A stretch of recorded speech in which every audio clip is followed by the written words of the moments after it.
Non è parsi impossibile, Walker. Ha sonnato in bagno altre 4 volte stamattina. Per forza, te che mai ha messo codeghino da partire stamattina, te mangi e te caghi. Walker, saputo che fa a me? Avevo sempre fame. Mangia qualche biscottino mattina. Walker, io la mattina mi piace mangiare roba sostanziosa. Mangio parfum e lesso. Con la pearà.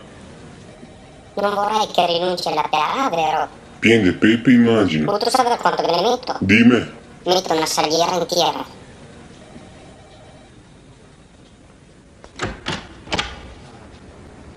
Buongiorno, è il signor Walker. Ne ho un vero piacere vedervi. Caffè latte? Sbrisolona? Perché non ne cavi tu mia multa? Avete fatto scappare tutti i clienti. E vuoi che me la cava? Non ho fatto niente di male. Non c'erano cartelli. Non ve lo mi ha fatta controllarla. Potremmo trovare anche un accordo, sa di sì. E cosa vorresti tu in cambio? Avevo sentito dire in giro che...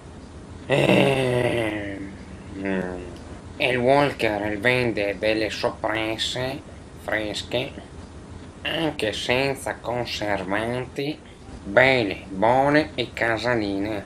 Le vera, è buonissime. Gavio anche quelli senza aio.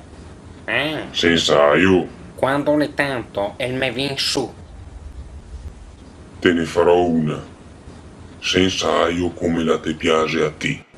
Mi raccomando, senza aio. E ti cavami la multa.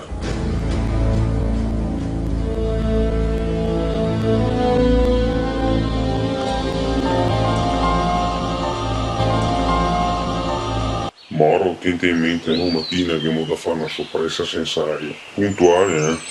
Va bene, Gabbo.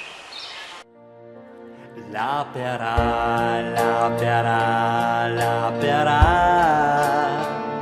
Di solito la va a mangiare la domenica.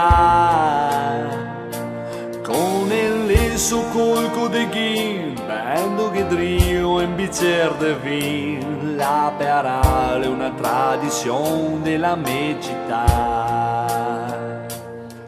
La naria fatta con la miola de osso, ma genca quei che non che le mette miga.